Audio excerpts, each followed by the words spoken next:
Hello, Melissa Kelsch with Real Brokers Red Rock, and today I'm here with Nate Hampton, Hampton Home Loans, and we are talking about anyone can get a rental property. My dad was killed in a car accident, and my mom went to work and she was just a waitress. And she was able to save her money, pay off her home, and then save up enough to get another rental. And then she paid that one off, and then she got another one. And she just accrued, and now she has a handful of rentals just from being a waitress. And I know school teachers that have done it. So if you're disciplined and you really want it, you can do it. And Nate's gonna tell us some of the lending options to help people get into it also. That's awesome. I just wanted to touch on that because I want people to see kind of how much money is available to them by owning rentals, right? Like, yes. The first thing you can do is just think how much you're paying in rent. You could actually have that money coming to you instead of going out every month. So just with one rental, and then you end up with 2 rentals and then 3 rentals, you could easily be making $5,000, $6,000, $7,000 a month just by collecting the checks and having a handyman repair things from time to time. Yes, yes.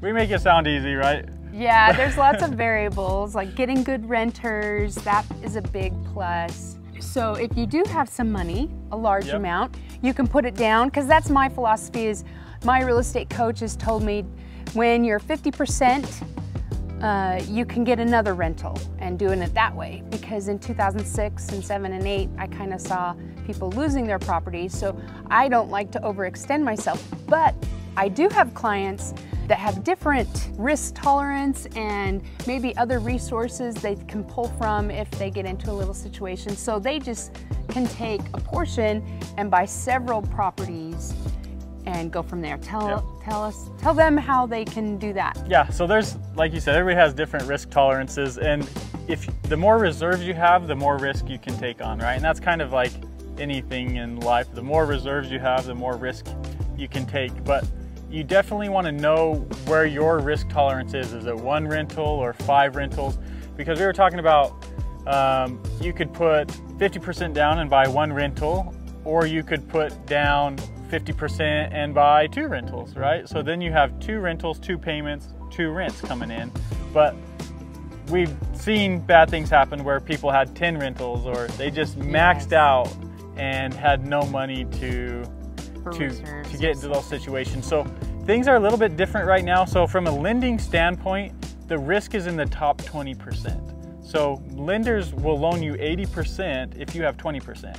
And even in the big crash, we saw prices come down slightly more than 20% in that period, but they didn't stay below 20% very long. So bank's threshold is 20%, but we need to know where your threshold is before getting you into an investment property.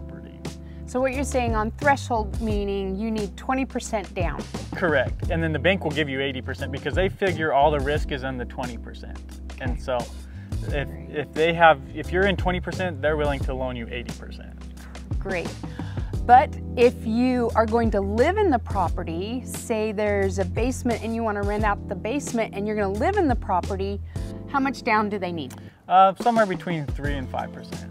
So that's even a better option for you if you want to go that route. I think it's a great way to get started in it, right? See if you can qualify for the whole payment on your own.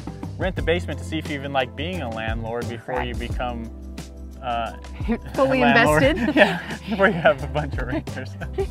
Yeah. So. Yep. And yeah, I always say start with 1 too to see if you like being a landlord. Yeah. And also, we'd like to get your feedback on this. So leave a number of what you think your threshold is for stress and how many investment properties you'd like to own. Yes, and our contact information will be below. And Nate, I've had many clients work with Nate and had a fabulous experience. He's really good. So I highly recommend him. And his information will be below. Have a great day.